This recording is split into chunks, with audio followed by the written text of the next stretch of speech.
అప్పుడు భారత ఆర్థిక వ్యవస్థను సరళీకరించి ఆర్థిక స్థితిగతుల దిశను మార్చే నిర్మాణాత్మక సంస్కరణలను అమలు చేయడంలో కీలక పాత్ర పోషించారు.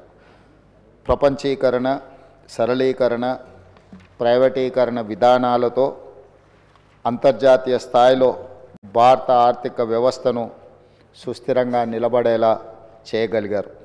2004 మరియు 2014 మధ్య భారత ప్రధానమంత్రిగా ఉన్న మన్మోహన్ సింగ్ గారు తన పదవీ కాలంలో ఎన్నో చారిత్రాత్మకమైన సామాజిక కార్యక్రమాలకు శ్రీకారం చుట్టారు. కూలీలకు ఉపాధి కల్పించే మహాత్మా గాంధీ జాతీయ గ్రామీణ ఉపాధి హామీ చట్టం, పరిపాలనలో పారదర్శకతను చాటి చెప్పే సమాచార హక్కు చట్టం, ప్రజారోగ్యానికి ప్రాధాన్యం ఇచ్చిన జాతీయ గ్రామీణ ఆరోగ్య మిషన్ ప్రారంభించారు. అందరికీ ఆధార్ కార్డు లాంటి సామాజిక విప్లవాత్మక కార్యక్రమాలను ఆయన హయాంలోనే మొదలయ్యాయి. 4 కోట్ల తెలంగాణ రాష్ట్ర ప్రజలు డాక్టర్ మన్మోహన్ సింగ్ గారికి ఎంతో రుణపడి ఉన్నారు. ఆయన ప్రధానమంత్రిగా ఉన్నప్పుడే తెలంగాణ రాష్ట్ర ఏర్పాటుకు మార్గం సుగమమైంది. 2014లో ఆంధ్రప్రదేశ్ రాష్ట్ర పునర్వ్యవస్థీకరణ చట్టాన్ని పార్లమెంట్ ఆమోదించింది. ఎన్నో ఏండ్ల పోరాటం ఫలించి తెలంగాణ రాష్ట్రం ఏర్పడింది. మన్మోహన్ సింగ్ గారు మన దేశానికి, ముఖ్యంగా తెలంగాణకు చేసిన సేవలకు ఈ సభ అపారమైన కృతజ్ఞతలను తెలియజేస్తుంది. ఆర్థిక రంగంలో దేశానికి ఆయన మార్గదర్శి, భవిష్యత్ తరాలకు ఆదర్శప్రాయమైన నాయకుడు డాక్టర్ మన్మోహన్ సింగ్ గారు.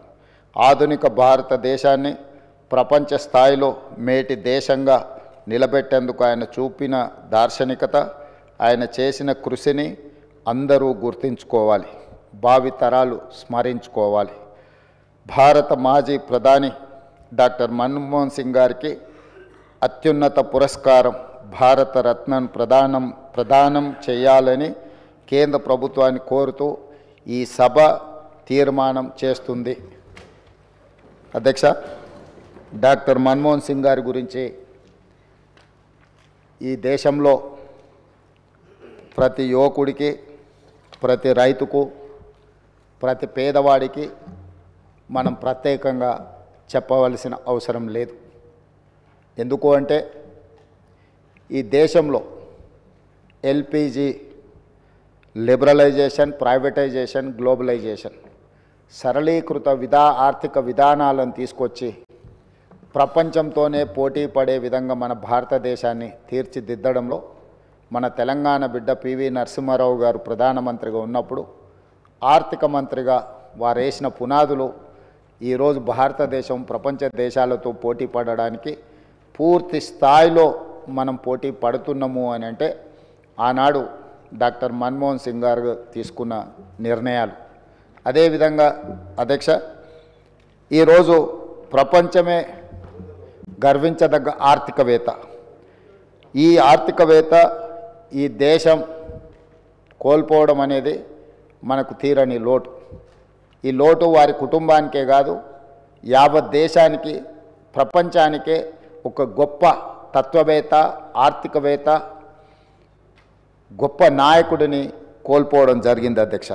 అధ్యక్ష, నీతి నిజాయితీకి నిబద్ధత అని ఒకవేళ ఎవరినైనా ఉదాహరించాల్సి వస్తే, రోల్ మోడల్గా ఎవరినైనా మనం తీసుకోవాల్సి వస్తే ఈ తరంలో డాక్టర్ మన్మోహన్ సింగ్ గారితో పోటీ పడే వాళ్ళే లేరు అని చెప్పి ఈ సభ ద్వారా నేను తెలియజేయదలుచుకున్నాను.